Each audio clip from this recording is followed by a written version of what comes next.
Mesdames et messieurs, bonsoir et bienvenue à ce journal. Depuis hier, des jeunes sont en train d'analyser les possibilités et les potentialités de création d'emplois au Burkina. L'initiative est coordonnée par la Fondation Konrad Adenauer et le ministère en charge de la jeunesse. Tout cela devrait aboutir à des recommandations. Il faut sauver le karité, il faut sauver plutôt les chenilles de karité. L'appel est lancé depuis Bobo Dioulasso lors de la 14e édition de la foire consacrée aux chenilles de karité. Jusqu'au 2 septembre, les amateurs, acheteurs et vendeurs sont invités dans la cité de Sia pour des dégustations diverses. Mesdames et messieurs, bonsoir et bienvenue une fois de plus. Il est dénommé Forum sur les défis et les perspectives de l'emploi des jeunes au Burkina. Il s'agit d'un cadre de réflexion pour délimiter des voies à suivre afin d'occuper sainement les jeunes à travers des activités rémunératrices. Ainsi, depuis hier, des jeunes soutenus par des experts réfléchissent sur les secteurs porteurs et innovants du pays. Nongba Kouda et Nathalie Sawadogo. Les défis et les perspectives de l'emploi des jeunes au Burkina Faso au centre d'un débat entre les acteurs de la promotion de l'emploi et de l'entrepreneuriat des jeunes et les responsables des mouvements de jeunesse à Ouagadougou.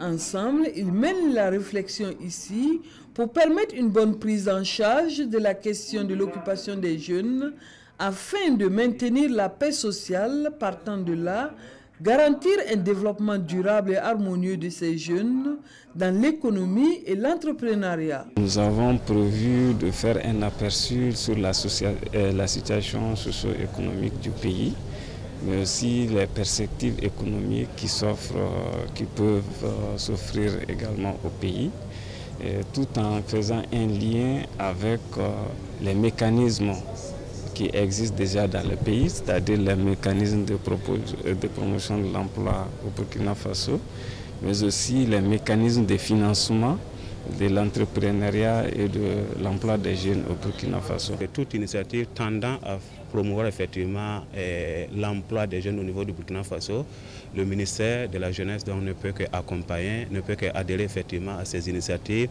parce que c'est des réflexions qui vont être menées et nous espérons qu'au sortir effectivement de ces réflexions, il y a des propositions qui vont être faites, il y a des recommandations qui vont être faites dans le sens d'améliorer les stratégies de promotion de l'emploi au Burkina Faso. Durant les 48 heures de travaux, les résultats qui sortiront de ce forum devront permettre aux jeunes d'évoluer et de s'intégrer dans le monde du travail.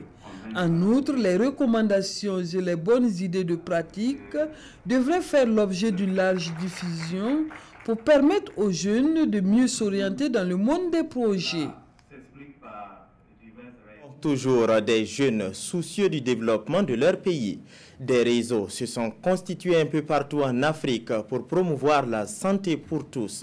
Certains de ces réseaux sont composés de jeunes qui ont bénéficié du programme d'échange culturel entre leur pays et les États-Unis. Les membres des différents réseaux de l'Afrique de l'Ouest et du Centre sont réunis à Ouagadougou depuis hier, et ce jusqu'au 1er septembre pour échanger sur les bonnes pratiques en matière de santé publique. Le compte-rendu est de Adama Guiti et Vincent Kiendrebego. Contribuer à l'amélioration de la santé des populations, c'est l'objectif que se fixent ces jeunes. Réunis à Ouagadougou pour un camp de jeunes leaders sur la santé et le développement, ils se donnent la mission de sensibiliser le public à certaines questions de santé, comme la santé sexuelle et reproductive, le dépistage de l'hépatite B et du diabète. Ce camp est particulièrement placé dans le contexte de la santé, et en l'estat de la santé, nous avons aussi le développement qui parle du business, entrepreneurship, de l'éducation, de l'environnement, de la technologie, de l'information et de la communication. Le camp est organisé par le réseau des alumni de Young Africa Leaders Initiative, en abrégé YALI, de l'Afrique du Centre et de l'Ouest, en partenariat avec l'amicale des bénéficiaires des programmes d'échange culturel entre le Burkina Faso et les États-Unis, l'ABPEC. Des jeunes de plusieurs pays du continent participent au programme. Notre objectif principal reste le même que celui du camp, c'est d'impacter au mieux nos communautés. Nous avons bénéficié par la grâce de Dieu du programme YALI où nous avons renforcé nos capacités dans le domaine du business, de l'entrepreneuriat ainsi que de la santé. L'ambassade des États-Unis d'Amérique au Burkina Faso soutient cette initiative de la jeunesse africaine. Vous voyez dans cette salle et dans cette organisation l'avenir du pays, le futur du pays et l'énergie de la jeunesse qui sont vraiment engagés pour créer des solutions aux problèmes qui confrontent le pays. Moi, je dois vous dire que c'est un grand honneur. Le programme de ce camp de 5 jours s'étendra à d'autres villes du Burkina, notamment Bobo-Dioulasso et Koupéla. La première édition de ce camp s'est tenue l'année dernière au Togo. Ceux qui vont suivre sont également des jeunes. Ils ont décidé d'aller s'abreuver à la source de la connaissance de Dieu. Ils veulent être des hommes qui oseront inventer un lendemain meilleur. Et dans ce lendemain, l'incivisme, la paresse et la défaite n'ont pas droit de citer. Dans cette entreprise, ils sont soutenus par les églises évangéliques. Karim Sissé. Ils sont tous des jeunes de l'église protestante évangélique du Burkina Faso. Réunis ici à Bobo-Dioulasso, à la faveur du camp de la jeunesse de leur église, ils vont penser le présent et se projeter dans l'avenir tout en s'appuyant sur Dieu et sa parole. Qui a pour objectif d'outiller les jeunes de l'église protestante évangélique, non seulement de la parole, mais aussi des connaissances citoyennes qui puissent les permettre de devenir des citoyens accomplis et pour servir leur pays, le Burkina Faso. Dans un contexte marqué de plus en plus par l'incivisme, le terrorisme, la perte des valeurs de citoyenneté, du patriotisme, on a plus que jamais besoin des jeunes qui osent inventer un lendemain meilleur.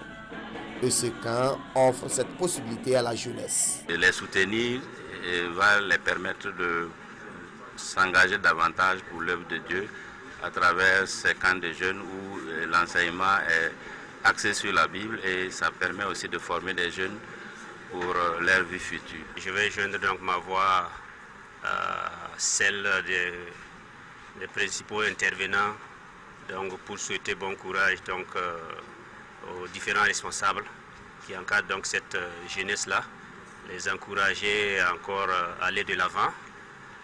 Surtout s'approprier les enseignements qui seront donnés tout au long donc, de cette semaine et très certainement donc, de mettre en pratique dès certainement leur retour, j'allais dire dans leurs contrées respectives. Ce camp de la jeunesse de l'église protestante évangélique du Burkina Faso est à sa 3e édition. Il est organisé chaque 2 ans. Si vous êtes des amateurs de chenilles de karité, communément appelées chitoumo, vous êtes invités à Bobo-Dioulasso pour déguster divers mets à la foire de karité de chenilles. Jusqu'au 2 septembre, les acteurs vont faire des affaires, mais ils vont surtout réfléchir sur la question de la sauvegarde des chenilles de karité. Martin Zerbo, Seriki Milogo et Karim Sissé ont fait un tour sur les lieux. De la soupe, du riz, des frites, c'est une diversité de mets à base de la chenille du karité qui sont exposés ici à Bobo-Dioulasso. Et c'est à la faveur de la foire du chitoumo. La présente édition est célébrée sur la stratégie à adopter pour la sauvegarde des chenilles de karité. Les chitoumo frais finissent sur le marché vers mi-septembre, fin septembre. Mais cette année, vous-même, vous avez remarqué sur le marché actuellement, il n'y a pas de chitoumo frais. Ça veut dire que l'espèce est menacée. Si l'espèce est menacée, qu'est-ce que nous devons faire pour sauvegarder l'espèce? Ça veut dire que nous devons nous remettre en cause et nous devons nous poser des questions. Qu'est-ce qui amène cette situation? Pourquoi ça change? Qu'est-ce que nous devons faire pour que ça ne puisse pas régresser? Ce rendez-vous culturel et gastronomique est une initiative de l'association pour l'épanouissement de la commune de Bobo-Dioulasso. À travers cette manifestation, elle entend ainsi œuvrer à la promotion et à la valorisation d'un pan de la culture burkinabé. La consommation du chitoumo peut prévenir les maladies de cancer. Ça peut vraiment stopper l'évolution de la maladie du diabète, la tension. Donc, et ça peut vraiment aider aussi les Africains sur le traitement de certaines maladies telles que le tétanos et consorts. Parce qu'on a constaté qu'en Afrique, autrefois, nos vieillards se traitaient à base de plantes, des feuilles. Et depuis qu'on a arrêté de consommer ces feuilles, c'est ce qui a fait qu'aujourd'hui que toute l'Afrique est malade. Donc il faut être fier d'être africain. L'association pour l'épanouissement de la commune de Bobo-Dioulasso a en perspective l'acquisition d'un terrain pour la construction de son siège et l'organisation des éditions à venir en partenariat avec la commune. Hier à Koudougou, la Commission nationale des droits humains a organisé une rencontre pour valider son plan stratégique 2018-2022. Ce plan est censé permettre à l'organisation de mieux gérer la question de la protection des droits humains. La relecture du règlement intérieur était également à l'ordre du jour. Les précisions avec Bouma Ernest Nebié. Un mois après son installation officielle, le nouveau président de la Commission nationale des droits humains, CNDH, ne chôme pas. À cet atelier, il va valider avec ses commissaires le plan stratégique de la structure dont il a la charge. Il s'agit à terme pour nous de pouvoir définir des axes d'intervention, des objectifs et des activités et pour rendre l'institution plus visible et plus accessible sur l'ensemble du territoire national, mais aussi plus crédible en termes de gestion des plaintes et des cas de dénonciation de violation des droits humains. Au cours de cet atelier, les participants vont également se pencher sur un projet de relecture du règlement intérieur. La CNDH a été créée depuis 2001 au Burkina Faso. C'est en 2016 donc que des réformes ont été entreprises pour la conformer à ce qu'on appelle les principes de Paris. Et dès lors, il fallait effectivement donc relire les textes pour actualiser et adapter donc les textes existants à nos réalités actuelles. Le présent atelier de validation du plan stratégique et du règlement intérieur de la CNDH vise à rendre opérationnel pour les 4 années à venir l'ensemble des missions et des pouvoirs que la loi consacre à l'institution. Ce sont les vacances et les tournois de football sont monnaie courante dans toutes les grandes villes du Burkina. À Dédougou, une de ces compétitions de football a connu son dénouement le week-end passé. La finale a opposé Marba King FC à Talantis FC. Par le score de 2-0, Marba King FC s'adjuge le trophée. Les temps forts avec Yves Rwamba et Christophe Traoré. C'est une finale qui a mis aux prises les équipes Talantis FC et Marba King FC, toutes de la commune de Dédougou. Et très vite, c'est Marba King qui s'annonce avec ce but. Après ce but, le gardien de Marba King se fait applaudir par ses supporters par un geste technique. 1-0, c'est le score qui amène les deux équipes à la pause. À la reprise, Talantis tente de revenir au score en multipliant les offensives. Et c'est en ce moment que l'attaquant de Marba King profite d'une balle mal repoussée par le gardien de Talantis et aggrave le score 2-0. Le score restera tel jusqu'à la fin du temps réglementaire. Ce sont les vacances. Voilà. Et on a vu, si on lance ce tournoi, on pourra rassembler la jeunesse, s'amuser ensemble. Voilà. Pour ça, on a organisé ce tournoi Maracana. Est-ce que vos objectifs ont été atteints? Vraiment, je peux dire que ça a été atteint. Puisqu'on a pu rassembler la jeunesse, on s'est amusé, on s'est distrait. Bon, c'est un sentiment de fierté, d'autant plus que c'est la première édition.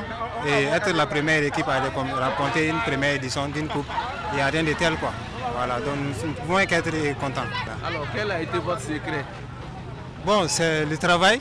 Voilà, dans tout ceci, il faut bien travailler. C'est le travail qui paye, comme on a l'habitude de le dire. Avez-vous à lancer à l'équipe perdante? Bon, ils n'ont pas démérité. Quoi qu'on dise, c'est la jeunesse de Dédougou qui a gagné. Talantis, deuxième équipe, empoche la somme de 30 000 francs CFA, plus un ballon. Et Marba King, première équipe, la somme de 40 000 francs CFA, un ballon, plus le trophée. 21 équipes ont pris part à ce tournoi. Et rendez-vous à l'année prochaine pour la seconde édition. Merci beaucoup. Voilà. C'est sportivement que ça s'achève ce journal. Merci de votre aimable attention. Je vous donne rendez-vous demain, même heure, même chaîne. Bonsoir.